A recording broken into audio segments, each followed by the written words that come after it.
besok ngaos ya nya, besok ngaji di Masjid Al-Hikmah gampang. Orang rek tobat mah sing rajin we ka masjid, sing rajin nuntut ilmu. Tobatna jalmi anu bodoh naon tolabul ilmu ya. Ibu teu kudu loba maca istighfar saloba-loba syukur-syukur da can karuhan ditarima ku Allah. Tapi mun ibu rajin tolabul ilmu ngaos bae di masjid, di bumi, di mana bae, eta tobatna pikeun jalmi anu awam nu bodoh siga urang lagi. Rajin karena tolabul. Lamun aya di urang di dieu jalmi teh tobat bener. Tobat astagfirullahaladzim.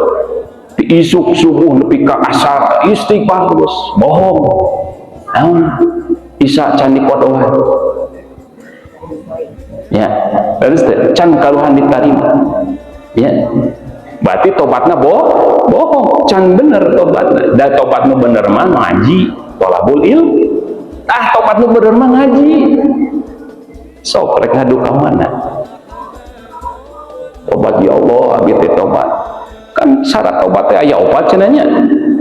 Terusnya aya opat aya 5. Oh, seueur pokona mah takeun urang mah nu awam teu kudu 5 anana dipidang. Ku ngaji terus ngahadiran majelis ilmu eta tos hakikatna Allah tos ngahampura kana dosa-dosa urang. Bahkan angkatna jerigna ti bumi ka masjid pean urang lengka-lengkana tos dikurangan, tos dilebur dosa-dosa urang ka Allah Subhanahu wa taala.